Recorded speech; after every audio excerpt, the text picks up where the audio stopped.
about to go live. We've got to test he's working. And we've got to check that you're working. He just needs to press the link in the email. Press the link in the email and you should connect up. Name says, there he is. Admit him in. Hey. Let him in. I can hear you. Now get your camera on. Start video sounds positive. Start video sounds good. Sounds like, hey! Oh, I'm lost you now. Oh, where have you gone? The whole person we've had. I'm just going to go and make myself a cup of tea, so give us a shout if you need me. You've got 1 minute. 1 minute. I'll be back in a sec. No, seriously. Good morning from Canada at 6:30 a.m. Oh, goodness. Oh, on a Sunday. Well done. Oh, my Lord. Committed to the cause. Here they come. Hi. Oh, I'm Hiya. starting to see familiar faces from the last couple of days. It's like we've got an international audience going on here, which is great. Really good. Do Don't freak them out. From the Netherlands as well, I can see. you want to say where you are, Andrew? I'm at the on the east coast at a little town called Hornsey, just about 100 yards from the sea. All right. And that's up north, isn't it? For those who don't know the country. Oh yeah, yeah, the north of England. That's right. Welcome to our virtual open weekend. Thank you very much for coming again. It's lovely to see lots of people here again. So we're very lucky today to have with us a very woolly expert. There's nothing the guy doesn't know about fibre. I met him some years ago, loitering outside the wool board. And I was introduced to him by Mike Berry from the South Molton grading station.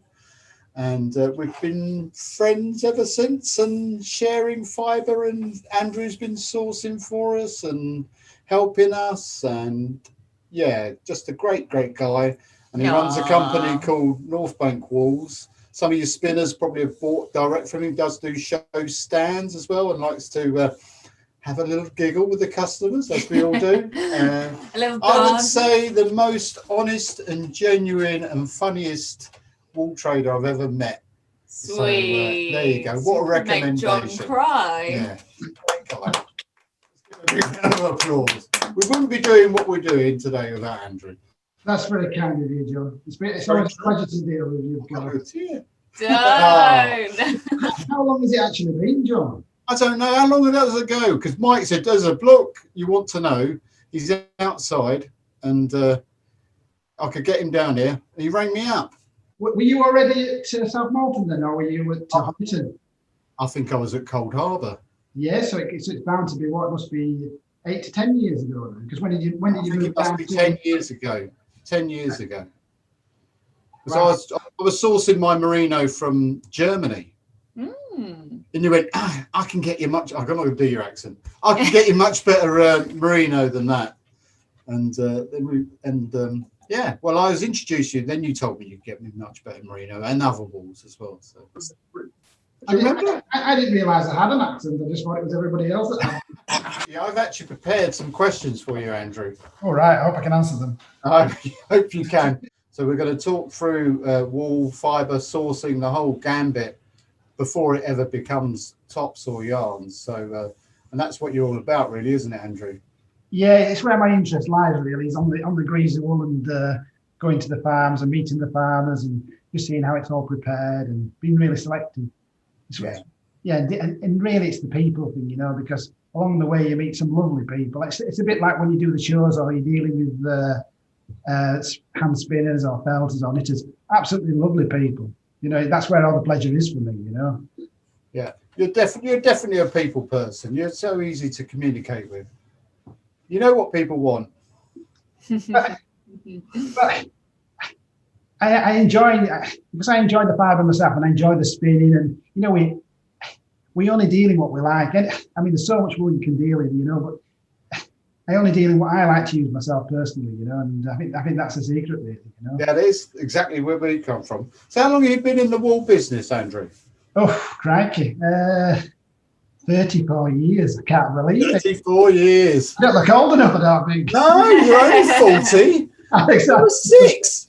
So, yes, 34 years. I started when I was 17. My grandfather, he was in the wool industry, and so was my father. And when I was going to do my education at school, father said to me, he said, well, he said, if you don't get any qualifications, you'll have to come into textiles. And here I am. So, You ran away from school to go and work with sheep. no, from an early age, I actually loved wool. I mean, my father, when he used to go, it used to be called out at the middle of the night when he used to look after the scouring at Haworth Scouring when they were actually at Haworth. And he used to put the blends together and do the quality. And they'd call him and say, can you come up and look at some wool? And I used to go with him. So I'd be at 8 o'clock at night when I was probably 8 or 10. And right. You'd see the greasy wool and it going through the scouring mill, and it was fascinating. And then you'd see the big mountain of all the scoured wool, and then you just run into it and dive into it. I mean, father used to go crazy because kemps and everything. It's all carpet wool, Lovely. So it's in your blood, isn't it? You've done it right from an early age, haven't you? Well, it's in my blood and it's all over my clothes as well sometimes. That's lovely. So, I mean, we obviously then know what attracted you to wool. You didn't have a choice, really, by the sounds of it. No, it was, even some of the mills that I dealt with when I first started in the industry, when I was about 18, my father dealt with them for years. They all knew my father. So it was quite easy, really, So I was visiting the same mills that he was visiting probably 10 years earlier. So. Yeah. So it's sort of like they knew you because they knew your father then, because your name, and then so the association. Yeah, exactly. In fact, people used to call me David, which was my father's name. I never corrected them. I used to go see them. A mini version of your dad. Yeah. So you really care about traceability, don't you, with your wool and sourcing it. So you go that. I think you go the extra mile. I mean, when you're trying to buy something or select it. I mean, give us an example of that when you're going around trying to source wool. You've been to some unusual places to get it. Oh, well, we always say that. I mean, origin, of course, is the most important thing. You need to know where your wool comes from, and we always say if you don't go, you don't know. So all the different countries I've been to a lot of different countries around the world, just mainly to see how it's prepared, and to build relationships with some of the farmers. I mean, Australia, New Zealand, South Africa, Argentina. In fact, we even went a couple of times to some of the countries like I've been to Hungary, Romania, I've been all over, just checking the different types of wools. Yeah. So you obviously seen the different conditions and how that affects the growth of the wool and what it does to the fibre and the different breeds and et cetera, et cetera. So, I mean, how do other worlds compare to British wool? Because, I mean, that's all I know, but you've seen it from different aspects. Well, I think British wool and the way that the farmers prepare the things and the way it's shown, I think that's what really set the world standards, really. I mean, that's what people aspire to be around the world. We try and do that. But with all the different organisations and everything like that they've got in the UK, like DEFRA and all that, and the Wool Marketing Board, the way that they prepare it. But you see, not all countries are like that. The Falkland Islands are very good. They've got a really good standard, the way they prepare their wool and the different types that they produce. But going back to the British wool, I mean, the amount of breeds, I think there used to be different grades. I think there was over 200 grades of British wool. Right. That they made, from all, and obviously there probably isn't 200 breeds, but the main breeds, there's only a few, but they make them into different grades, from the best white wool which is very strong, down to some of the creamier wools, which are a bit more tender or shorter, or a little bit of faulting. So the marketing board, they do a really good job of the grading. I mean, I think some of them, it's a 5-year apprenticeship to actually get to be a wool grader. It's proper expertise, isn't it? Yeah. I mean, you can grade yourself, can't you? You're a good grader. Well, I'm not a good grader, and I'll tell you why it is. I'm not. It takes me too long, because if I see a lovely fleece, I have it in my hands, I just can't bear to part with it, And I just look at it too long. I just love handling it, So to be a good sorter, you need to be quick as well. You can't. They do it at the you need to be detached from it, really. Because it's probably like you with the alpaca. If you saw a really fine alpaca fleece in the past, you just stare at it and you show everybody, say, look what I've got here. And instead of just getting it in the bale, you know, you should get on with it as a sorter, you know. So I do grade, and I can set up some of the standards for people that I want to achieve, so they can deliver the quality that I want. But personally, I bought over the last 2 years. I was sorting 10 tons of blueface. It took me forever, as you know, because you were waiting. Yeah. Was that you on your own, wasn't it? Double sorting. I did 5 tons of it, but in the end, I got a bit of help in. I mean, I've got a nephew, and he's very, very good, and he's quick, because there again, he's a bit detached from it. He knows what to look for. They'll take off the breech, he'll look for the finer fleeces. And for people that don't know, this is something that's still done by hand, isn't it? Oh, it is. It's all done by touch. You know, it's all done by touch. And as soon as you get a fleece from the bale, throw it onto the table, you throw it a certain way so you can skirt it quite easily. Otherwise, you're just picking through it. It takes too long. So I'm gonna, because probably a lot of people don't know about grading. So from you actually open up the fleece then, and you say you're skirting it. Yep. So what I'll do is skirting. So skirting. So what I'll do is I'll take off the towards the back end of the animal, which is the breech, which is a bit coarser, which isn't as soft when you to the handle. Obviously, we'll take off the daggy bits. So the daggy bits are the shitty bits. Yeah. Read that the other day. Somebody didn't know what a dag end was, because I was in my quiz. I was saying if you didn't get a good result, you were a dag end of a sheep. What's a dag end? So it is that dirty, cloggy lumps, isn't it? There. Yeah, they can be. I mean, in the past, what the farmers normally do is, after they've been shorn, they normally give them a shake, and because they're so heavy, there can be quite a few heavy clinkers on them. They just drop off, but there's still a few left on, you know. So we take that out, and then we take the if there's any in British wool. Sometimes you can get, depending on where they've been shearing, they can shear onto straw, and it gets into the fleeces and makes a right mess. So we take the straw. If there's any belly wool, we'll take it out. If there's the heads, we'll take it out, which is the thing that I take out is the cots, because the fleece, when it's what is it? Do you want to explain what a cot is to people who don't know? A cot is when the fleece actually gets quite felted. It's quite hard.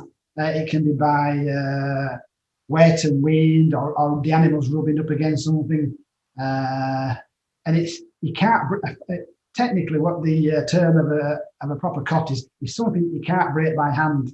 So it's really difficult. And if you leave the cots in, when it goes through the machine, to get through the carding machines, it ends up really, really short, like cotton wool. So then it can. Or it gets embedded in the card, as I know, and have to dig the stuff out. Yeah, exactly. So we take those out. I mean, but even when the marketing board they're grading rather than sorting, so they're taking the fleeces out by their actual type, rather by each different quality of the fleece. Otherwise, it'd have just too many types, and it'd take too long.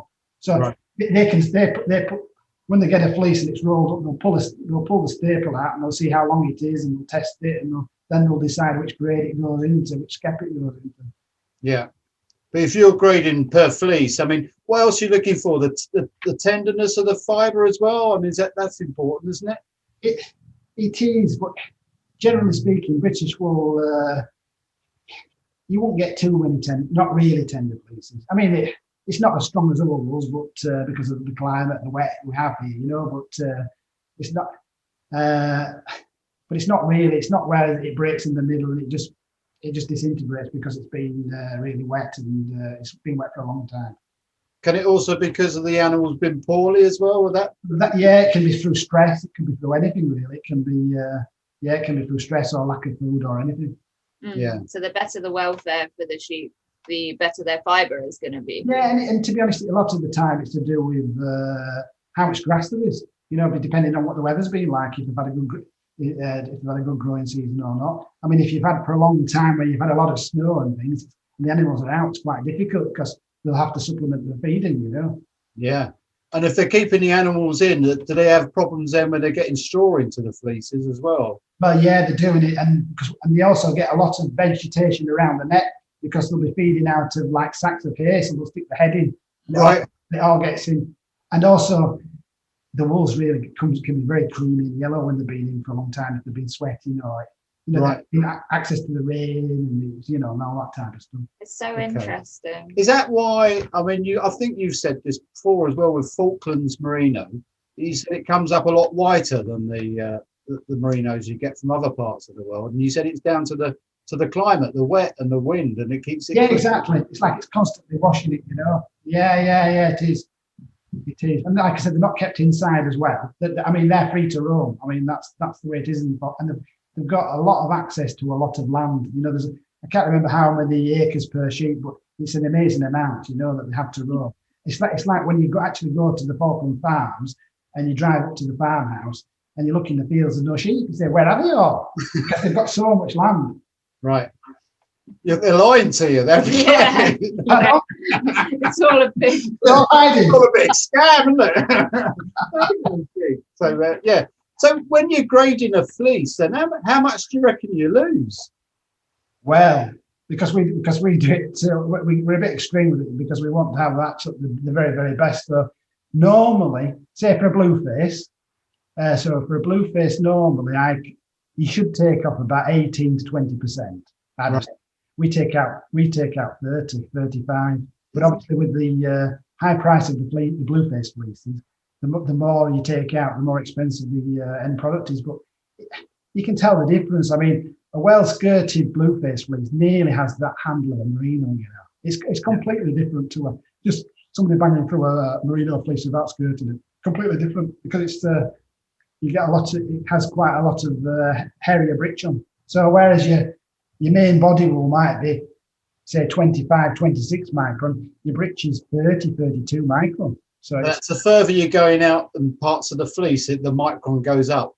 But towards the back end, yeah. Yeah. The back end. Where's the best part of the fleece then? People on the back, I'd have said. On the back. Yeah, on the back. Yeah, on the back. So because normally sometimes if you go up towards the neck, that can have a few kemps in from the face or wherever, Yeah. If you mention explain to people what a kemp is in case they don't know. A kemp's a dead fibre which is difficult, that doesn't absorb the dye just as good. It just really covers it, but it can come off. It takes a little bit, which doesn't really penetrate into it. It's a hollow fibre.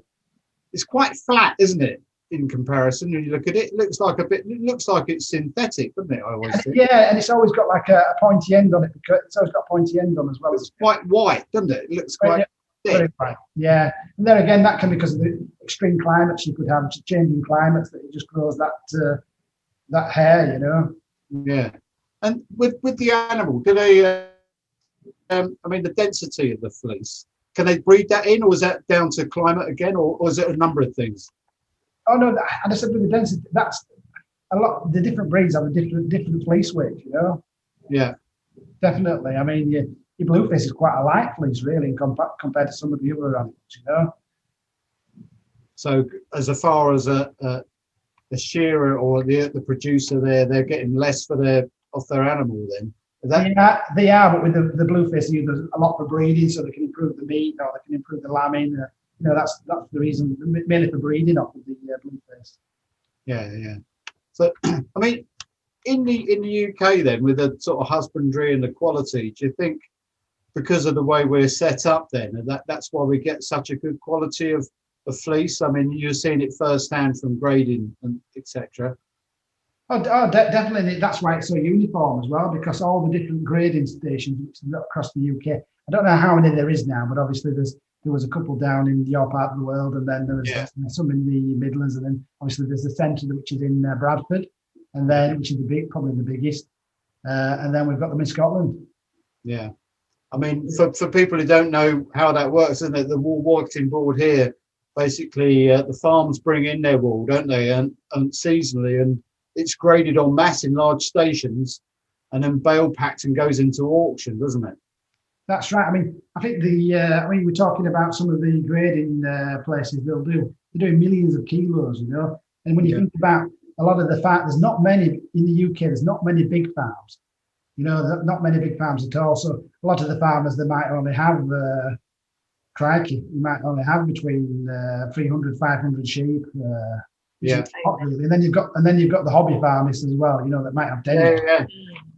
I mean, I get stuck behind them all the time where they have those loose bale pack things on the back of a strapped on with ratchet straps that just about holding them on the back of an open back trailer It's a classic with sight. a tractor going down the road. Yeah, yeah. Follow them into the Woolboard grading station, which is just down the road from the mill here.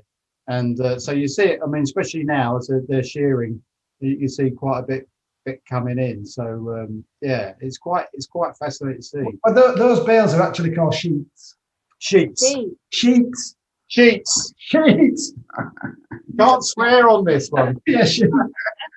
SHEET. Yes, they're called sheets of those. I think we've got some questions coming up already. So should we answer some of We'll those? do a little. I'll let you answer them, John. No, I'm going to throw them at you. I'll do the ask it. Well, people are asking you, Andrew. They Yeah, don't want to they listen wanna- to what John's got to say. I've been prattling on all weekend. This is your Like I chance. said, as long as it's not about sheep breeds, we're all right. Yeah. Okay, let's see. Select me the easy ones, please. We'll do. Yeah. It's a bit like question time, is this? It is question time. I like the question and answer bit. You get Me people too. throw you the odd googly at you. It's quite good. And you go, oh, It's nice that people are spinning as well and knitting. And Yeah, it's lovely, isn't that's it? fantastic. Nice to hear everybody. So Beth is asking, is Wooltops your primary online outlet? Oh, right. Yeah, what I must say, that I apologise for the Wooltops website because I don't think it's been updated since 2017. So it's Is there anything for sale on it? yeah. So really, it's just the shop window. So people contact us. I mean, the majority of business that we do, for say, the undyed yarns and the natural shade yarns, people contact us by email, and then we just send them a list. That's how we normally work. Yeah. And I mean, it would probably do through the website.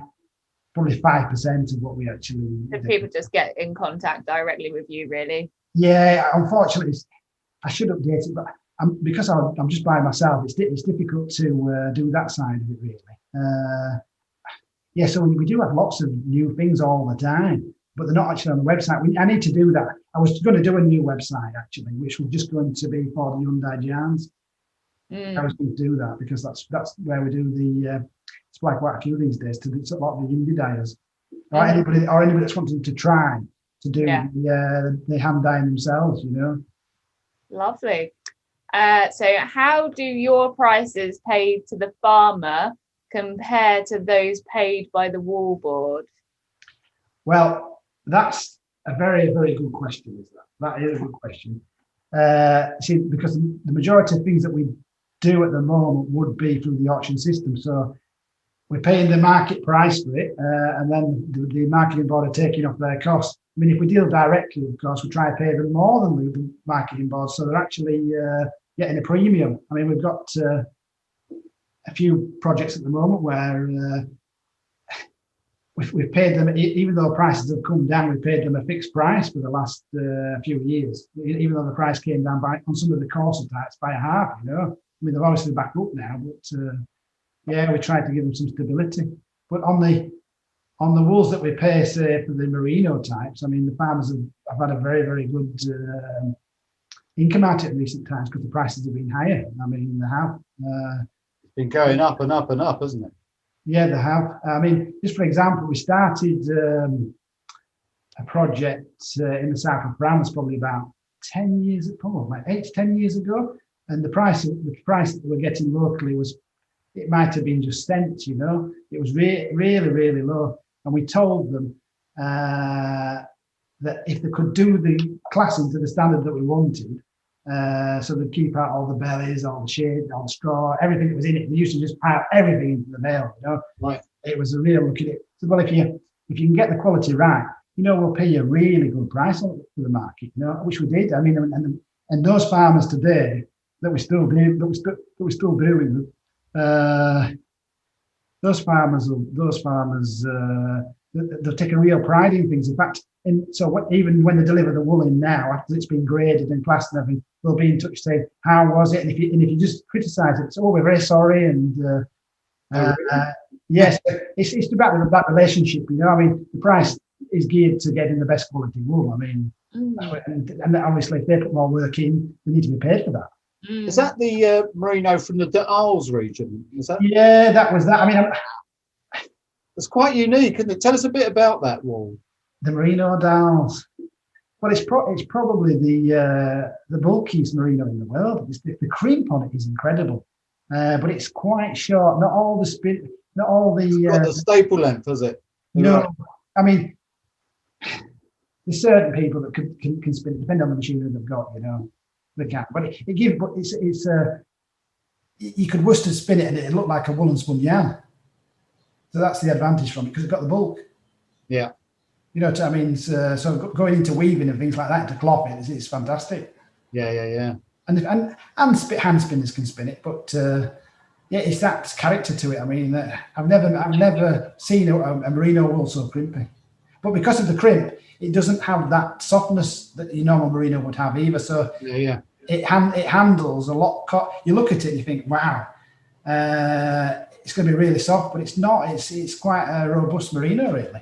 Do you want to, because there's probably people out there don't know what crimp means in a wool. Do you want to explain a bit about that? That's quite a good time. Well, crimp is a bit like like a spring. Yeah. It's a bit like a spring. So wool, what it does is it's got a memory. So when you pull it out, it'll go back. It's part of the elasticity of it, you know. So, like for example, so your merino that's got really a lot of crimp, and then you've got like a Lincoln wool or a Luster wool that will have very little crimp. It can be very straight, yeah. Very straight and very flat. You know, like mohair. You know, like mohair. Yeah. Do you reckon it's true then the more luster, the straighter the fibre, or is that not so true? It seems to be that way when you think about the wools that are lustrous, like your Wensleydales and all that type of thing. Yeah. They're quite straight. Yeah. I mean, the luster really comes from, the breed, which is obviously the Lincoln luster, you know, that's probably where most of them were bred off anyway, you know. Yeah. Because the breeds that we have today they've all sort of originated back along, haven't they, where they've crossed breeds and you Mr. Bakewell who went around doing lots of work, didn't he?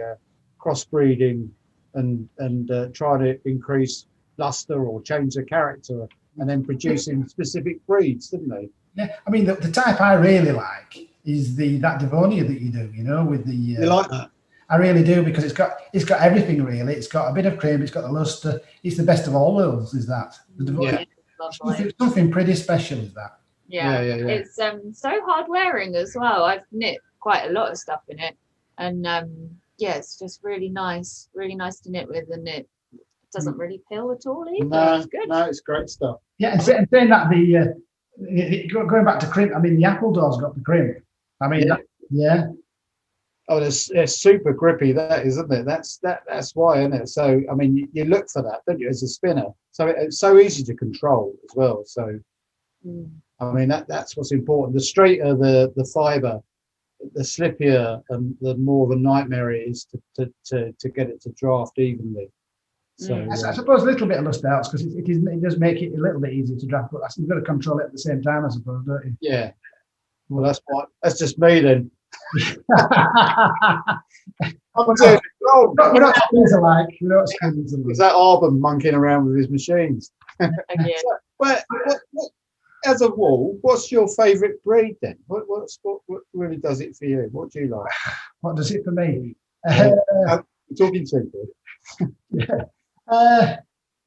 Well, it's like anything. I mean, like say if I'm hand spinning, which I like to do. It depends. Hand spin?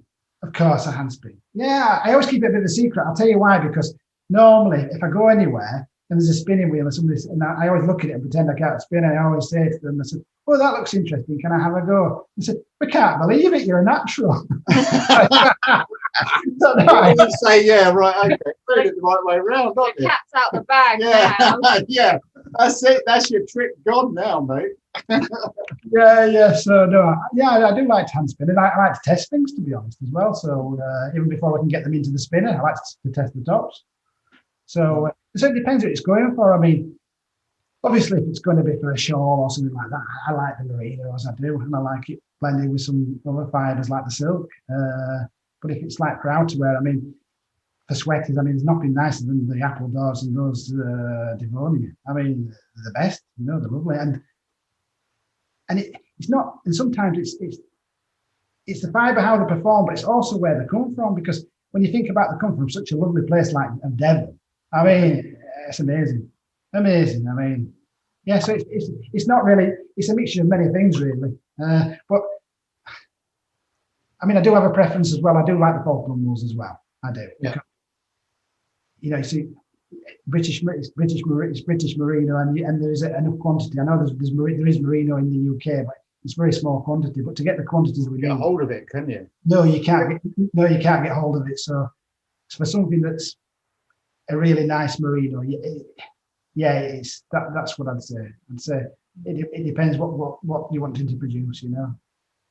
Have we got any more questions Yeah, we there, do. Frank? We've got loads Let's more get back into the questions. questions. Everyone's loving it by the looks of it. Carol is asking, do you personally farm sheep for wool? Never. No, that is hard work. No, that is hard work. But I think if I'm just no, I'd never. Even if I had the land, I don't think I'd want to do that. To be honest, no, I think that is no. I think there again, it's a lifestyle. You know, you're Quite a different farmer. work to what really. Yeah, I mean, I like the fibre from it, but no, I wouldn't want to actually have any sheep myself. I mean, No. People do ask me that and say, well, are all your yarns produced from your own wool? Well, crikey, we need a lot of sheep. People used to say that to me about alpaca, because I started off in alpaca. Yeah. I braid the alpaca myself personally. And they go, well, how many alpacas have you got? And I would go, I've got a cat. One small cat. I don't want any animals. There's no time. I don't think they really appreciate how much work goes into maintaining, the animals and their welfare, and it's a full-on. It's a lifestyle, that's the full-time job. Well, it is. I mean, it's like out in the Falkland Islands. I mean, they're somewhere very remote. I mean, the farms are away from. I mean, they're away from Stanley, where the majority of people are. I mean, you've just got little communities. I mean, it's got to be a lifestyle because it's so quiet. Yeah. What took you out there, by the way, to the Falkland? What made you want to go out there and do all that? Because people know that Andrew goes to the Falklands and actually meets the farms, and he knows what he's actually buying. He goes that extra mile, literally. Well, I actually travelled there when I was with my old company, probably about 20 years ago, and I always like to travel to new destinations, and obviously somebody else pay for it, and it's right. And the wildlife out there, you've got your penguins, your dolphins, your sea lions. It's absolutely amazing. I've told you this many times. I'd love to go. We should do a work trip. Yeah. I want to come. I know that you've shown me footage and pictures where they're transporting the sheep across stretches of water on boats. Well, some of them are in the back of rowing boats. It's really fascinating with the Turkey for the small farm from small island. Because so many islands as well. It's not just your east and your west Falklands. I mean, I can't remember how many islands there is, but there's hundreds of islands. Yeah, little ones. But the main sheep breeding ones, it's the east and the west Falklands. But I can remember the first time we went. You can go two ways to the farms to travel between the east and the west. You can go by the ferry, or you can go on the 8-seater plane. Well, the first time I went, I wasn't too keen to go on the 8-seater plane, right? Because you know what you do is you take off from like a decent airstrip, and then you land in the farmer's field. And the actual way you're landing before you land, they go in the Land Rover and they clear all the animals off it. Oh gosh! No, really. So we went. They shear them. Propeller goes in low. Pardon? Is that how they shear them? He goes in low with the propeller. Yeah. So anyway, I can remember the first time that we went on the ferry boat, that goes around all the islands. And as we were getting into coming into to the West Falklands, there was all the dolphins following the boat. Oh wow! And I'm not kidding you. I was so emotional, I had a tear. I've never seen them before, the dolphins. Incredible. Absolutely incredible. Yeah, it must be amazing. Yeah. And it's like when you take a picture of some sheep in the Falklands and you see there's normally penguins on the pictures, Yeah. But that's because a picture behind you, isn't it? Yeah, up there. Yeah, I think up there, yeah. That is on the Falklands, is it? It is on the Falklands, yeah. But the reason why you see a lot of the penguins is because the farms originally, because the road system in the Falklands was virtually non-existent before the into the 1980s. There was a ship used to go around all the used to be collected. The wool used to be collected by ship, by boat. So it used to go to the island. So all the farms are actually just very close to the sea. Right. And then loaded all the wool on the jetties. Wow. So it's obviously you see a lot of penguins because they're all on the coast. Next question. Yep. So Julie is saying, if British wool is the standard to aspire to, how come she hears that the farmers are paid very little and we have fleeces going to waste? What else can it be used for other than knitting and carpets? Right. That's the problem with British wool, is that obviously we know that it's the majority of it's the sheep are for meat. I mean, that's what it is, you know. And the wool is a secondary commodity. I mean, it's competing with, say, New Zealand wool that goes into carpets. That's the problem. And New Zealand wool was so cheap. I mean, especially because of the epidemic as well. And the prices really did fall. I mean, that's really where we're going back to the Falklands. Theirs are mainly for the wool, so they went to the merino. I mean, if the farmers here, if you had the right climate and the hardiness of the sheep, you could, if you had merino here, they'd get higher wool prices. You know, I mean, it's because it's going into carpet, and it was competing with synthetics and like I said, other wools from around the world that use into carpets. You know, Middle Eastern wool, and that's the problem. This is the thing, isn't it? In auction, the premium fibres are worth a lot more than the coarser grade wools, and not every wool is priced the same, is it? Well, I'll give you an example. Recently in the auction, say your carpet wool, which very coarse black face or whatever it might be. What sort of micron are we talking about? Oh well, let's say Welsh wool with the kemps and everything like that. Yeah, it might be less than £1 clean, you know. Yeah. But then you get onto something which is lesser and more specialised, like your natural shade blue face. It went for £21 clean. Right. So that's the difference. Like your grey Wensleydales, they fetch a higher premium. You can't get it, can you? Yeah. No, it gets bought up as like the hot potato, isn't it? It is, but people are finding more diverse uses for it. I mean, insulation maybe, okay, yeah. But there's garden twine made out of it. You know, yeah. Exactly, tulle, which is held under your wing quite well, and I got her off the ground spinning it for her originally with the tulle. You did, yeah. You designed all the yarns and everything. It's a fantastic product. I mean, there again, I think they're making dog leads, they're making bags for life out of it. Yeah, they partnered with Waitrose, didn't they? Made those lovely bags for life. Absolutely amazing. But don't you think it's the farmers then who've made a decision to go for the meat market over the wool? Well, historically. What did you say, John? Sorry. So do you think, at some point, a lot of farms made the decision to go for the meat over the fleece historically? Yeah, but it's a commercial decision, isn't it? Because it's a commercial decision. Just like in the Falkland Islands, they don't really have a market for meat. You know, I mean, they don't have that really. I mean, they don't really have that. So the wool value is more important, which is nice really, because obviously that's why the bread for that.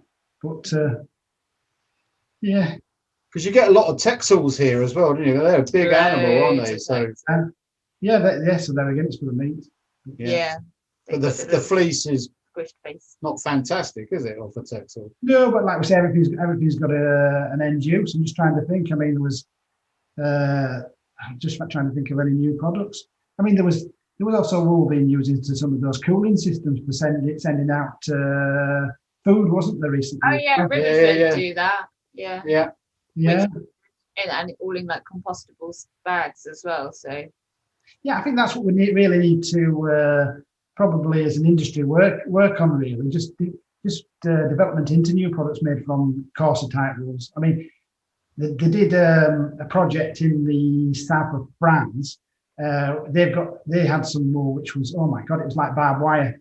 It was Oh, really coarse. And you'd think it was only good for something like a doormat, you know. But they did a project where the government gave them some funding, so they were making these special rugs. All right. And that got off, and it was a geographical product, so it was a product from the area sold by a lot of the tourist outlets, and right. Their price went from say being nothing to something to them guaranteeing probably something like €4 or €5 a kilo. Yeah. So it's almost like you need some sort of initiative that's going to brainstorm some great ideas with the coarser grade walls, but then you need someone with the money to back it and get it off the ground, don't you? So, and you need somebody to have the passion to follow it through as well, because because it's sometimes they just get the wrong people. That's the problem. We've got any more questions popping up? Yeah, there was one saying, do you ever use lamb's wool? Personally, no, because normally it's a bit too short for me. It mainly goes into the woolen trade, does that. So, but the nice thing about the lamb's wool, of course, is that normally it's finer and it's whiter. You know, because the colour comes from because it's on its mother's milk. You know, so it's the fiber's nice and white. Yeah. So you are predominantly, you're not buying for the woolen trade at all, are you? You're buying. No, You're a long staple man, aren't you? Exactly. Unlike your head. I like the new haircut. I keep looking, I thinking, who's that old guy with grey hair? And it's me.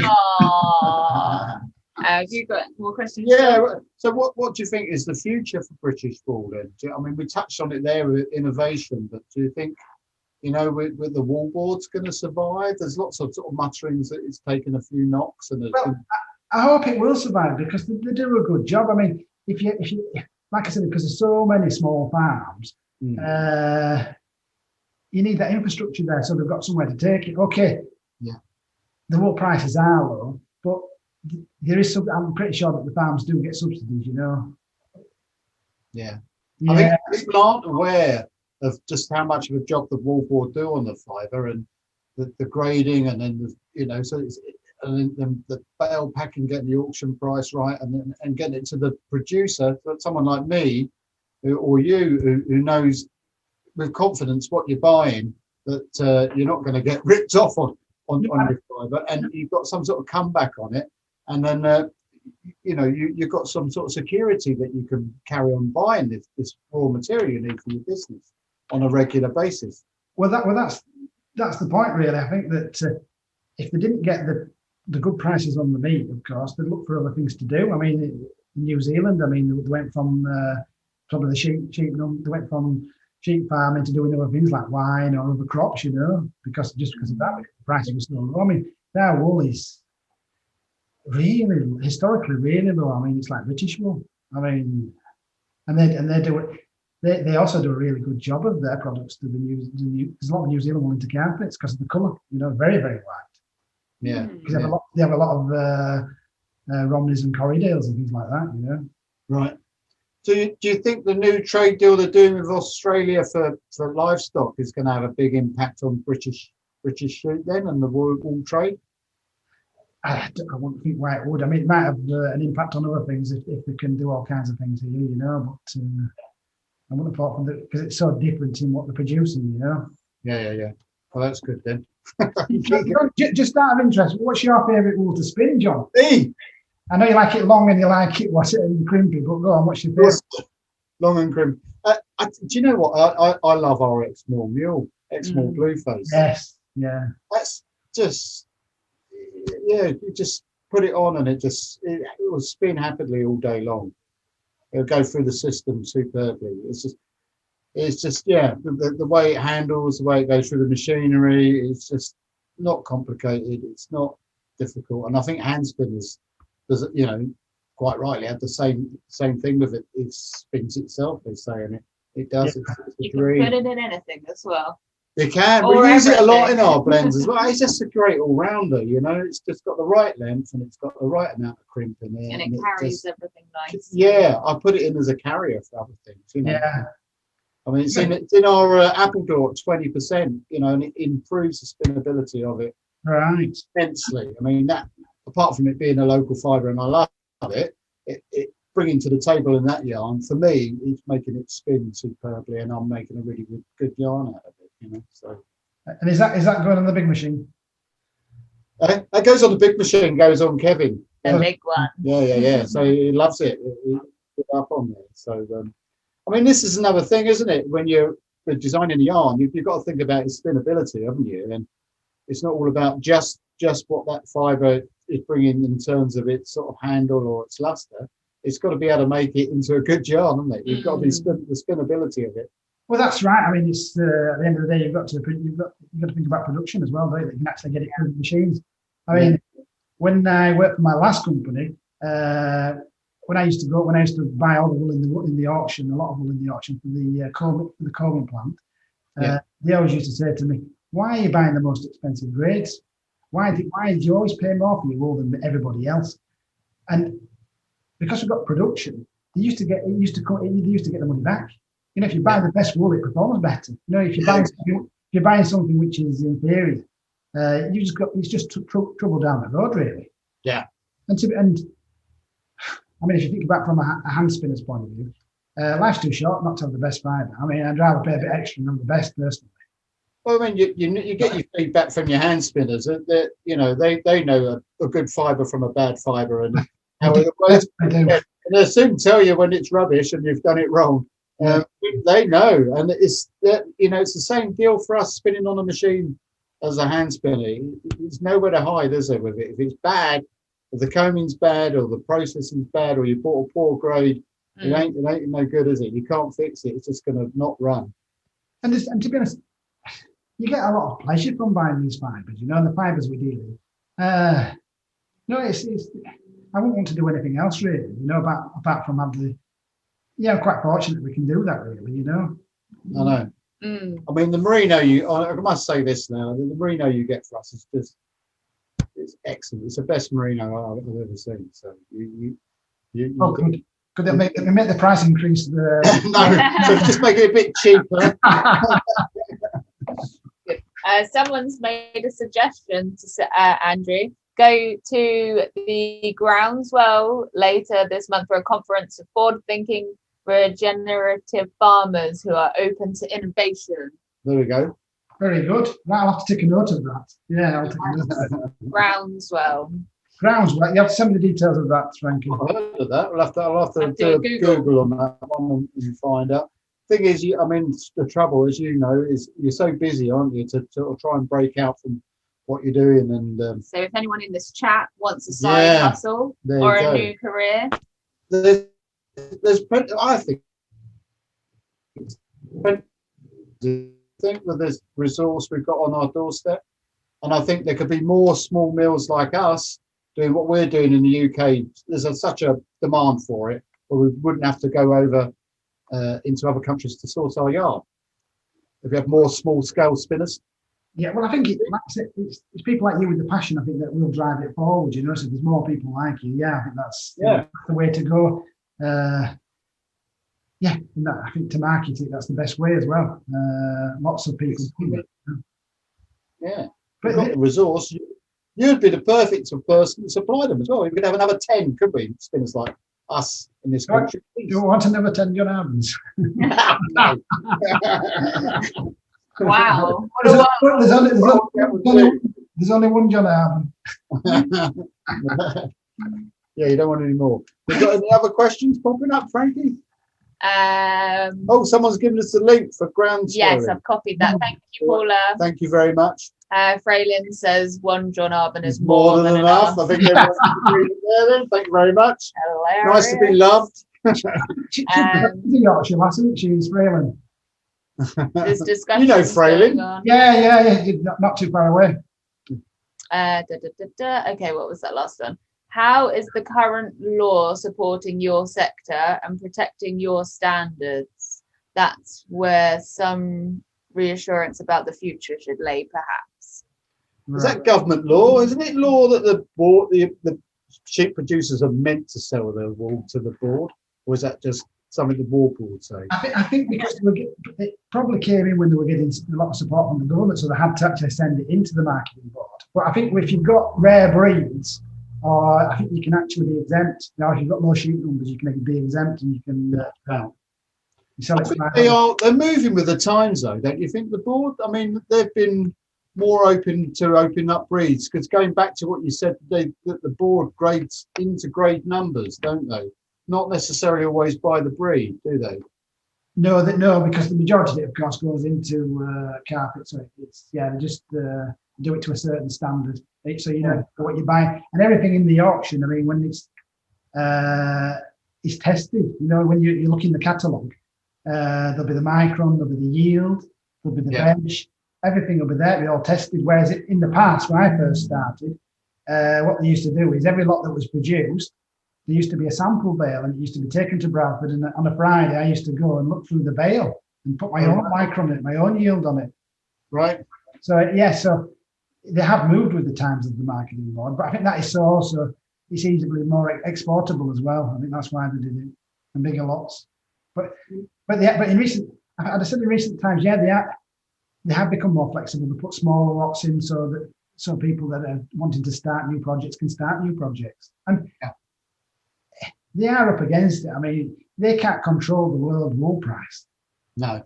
You know, I mean, at the end of the day, the wool's, to most people, it's just a commodity to them, you know. I mean, it's got to compete. Yeah. You've got more wool prices overseas. The buyers will only pay the price they're prepared to pay, won't they? Exactly. And it's got to be comparable to other wools. You know, because there's a lot of wool to sell. How many millions of tons is it annually? Well, I think UK. I think they were getting around about 25 to 30 million kilos greasy. Right. UK. That's a lot of wool, isn't it? It's a lot of jumpers. It is, but you know, in some of those auctions, they'll set. What could they sell now? You could sell 1 million kilos, I suppose. Yeah.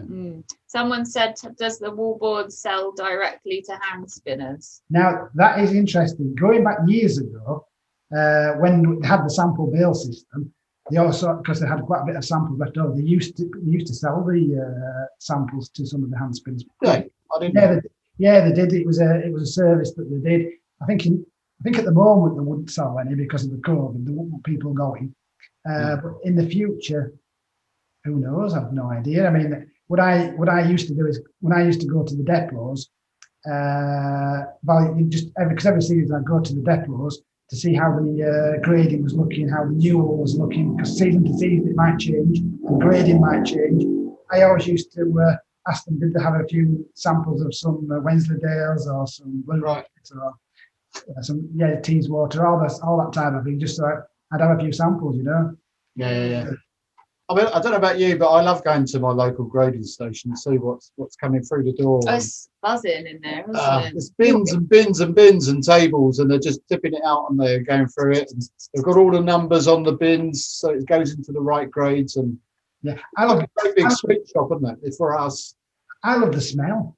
Oh yeah, unbelievable. It's strange because it's one of those things people say, oh, it smells funny. For me, I don't know. I just love the smell.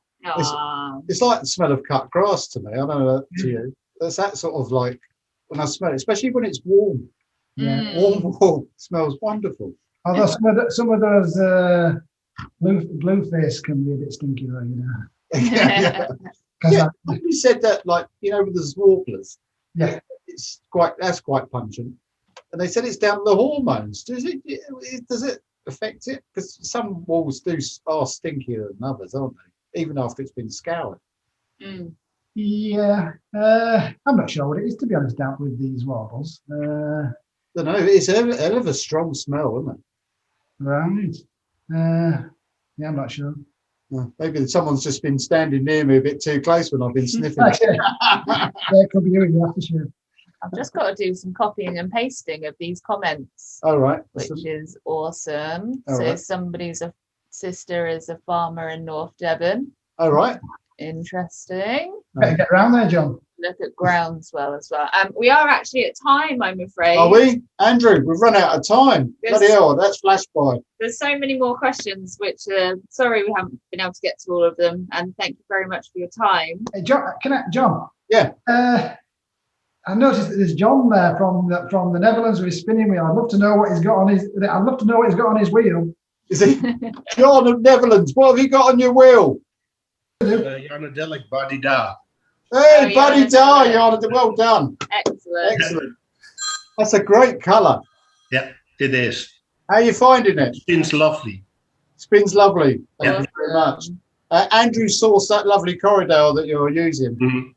Yeah, So that's and I've met him in the Netherlands. Ah. There you go. Know this cheeky chap then. Yes. Okay. It's nice to see Brenda as well. Brenda. Yeah. Thank you so much, Andrew. There's somebody on a beach. Who's that? No, that's a pretend beach. Is I that a think. pretend beach? Hiker. Is that a real beach? Hiker? Is that a real beach? No, it's just my kitchen is messy. Ah. That's how you put up the Put your screen. background on it. Fooled There it me. is. Awesome. It was very, very interesting, Andrew. Thank you so Yeah, much. thank you, Andrew, for parting your fine information with us. It's Yeah. lovely. It's lovely to see everybody. It's just a shame that we couldn't be down at the open weekend itself, John. You know. Hopefully next year. Yeah, Andrew normally turns up at the event, and so you can actually have a personal chat with Andrew like we have today. But you can ask him what you like about the wall. He's So volunteered spinning as well next year. yeah, he's going to be there with Brenda hand spinning, along with John from the Netherlands. Yeah. Yeah, nice to see you. All right. Okay. Once again, thank you very much, everybody, for attending. It's been a pleasure. I hope you got as much out of it as I did today. I think it's been great. Yeah, me And, too. Thanks for tipping up. And obviously, there's a lot more we could have covered, but the time wouldn't allow. But I'd like to say big thank you to Andrew and big thank you to all. Yeah, thank you very Bye. much.